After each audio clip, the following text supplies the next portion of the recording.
explain to this nation what steps this government has taken with respect to the crime situation as it's rising in Antigua and Barbuda. Mr. Speaker, we are very unaccustomed to this type of gun situation in this state. But I would deem it my responsibility to let you know that Antigua and Barbuda, as far as crime is concerned, still ranks as #1 in this part of the hemisphere as far as crime fighting is concerned. We have the lowest incidence of crime, all types of crime. And we have seen a pattern recently with which the government is very concerned. Maybe so bold as to explain to the nation what is being done at this time. We recognize, Mr. Speaker, that the visibility of police officers creates a deterrent to would-be persons contemplating crime. We note too, Mr. Speaker, that these gun-touting rebels, vagabonds and criminals are now, Mr. Speaker, attacking institutions during the course of the day. So what have we done? We will make police officers more visible. Mr. Speaker, we're going to increase and have increased police presence not only in the St. John's City itself proper, but also on the environs, and in the districts as a whole. We have, Mr. Speaker, made sure that we are going to reinstate and reintroduce the police patrols by bicycle. We had that some time ago, and it was put on the back burner. The government, therefore, has made it possible, Mr. Speaker. We are now concentrating on acquiring 20 bicycles that can be used for dual purpose, manually, and when the police get tired of cycling, motorized motorcycles, as in the state of Florida, California, England, and other developed countries. We think that 20 such bicycles, Mr. Speaker, would be adequate for our small purposes. And especially, Mr. Speaker, electric bicycles, that's correct. All right, sir. Thank you, Mr. Prime Minister.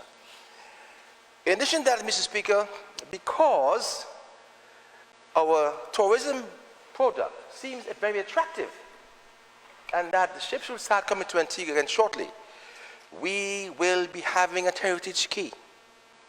Patrolled electric cyclists on the road, increased police vigilance down there, and although we have a station down there, it will be manned and manned adequately and properly. We will ensure, working with the Minister of Telecommunications, that all of the CT cameras, which were in place some time ago, that they're all functional and working well. And these cameras, I'm told, Mr. Speaker, I better not say so for security purposes, but those cameras will be made operational to help in the detection and identification of vehicles and persons when and if crime, in fact, is committed. Mr. Speaker, we have also, by strategy, identified the areas which are normally called hotspots. Those areas will be patrolled vigorously, as we've done in the past. We will also, Mr. Speaker, be bringing in some mobile vehicles where they can go from place to place to place in and around the city and in the environs as well, in the districts as well, to make certain that there can be a command post. We had one before. That is now not functioning. We're going to bring in 2 to make certain that that is done as well. Thirdly, Mr. Speaker, the government has made it possible that all business owners and private home owners can bring in security features, mechanisms, cameras, without duty being paid on those items brought in for security. Additionally, Mr. Speaker, we are encouraging persons who own businesses, either one, to install security cameras, or 2, to report to the nearest police station any matters which are of concerns to them. You know, Mr. Speaker, nowadays, Mr. Speaker, everyone should wear in public a mask. We are going to look at the regulations. We're going to have discussions with store owners and business owners to see whether or not, at least for fleeting moment, before you enter the premises, you make it possible so your face can clearly be seen. That is something we're working on, but you have got to work with the store owners, the business owners, to see whether that can be done. Because these days, Mr. Speaker, you have to wear a mask in public. So we're going to see to what extent we're able to have that done. Are the matters are there, Mr. Speaker, of a security nature, which can't be told to the public, or as these mastermind criminals will know what we're going to do and try to develop schemes to do that. But I can tell the country this. This government has a zero tolerance to crime. If you're found committing a crime and you begin shooting at the police officers and they have to retaliate to defend themselves, then you're putting yourself at great risk, because the police will not be shot at and stand up idly while bullets are ringing all around their bodies. They have to defend themselves. So, I wouldn't go that far, my friend, from St. Philip's North, but the police will use the appropriate reciprocal force to repel any dangers in which they find themselves.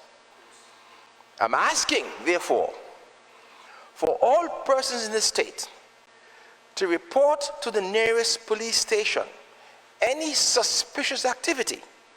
For example, yesterday, a good neighbor called and said, look, we see somebody in the area and we are not accustomed to that particular person, walking slowly, looking at the house as if to determine whether persons are there or not.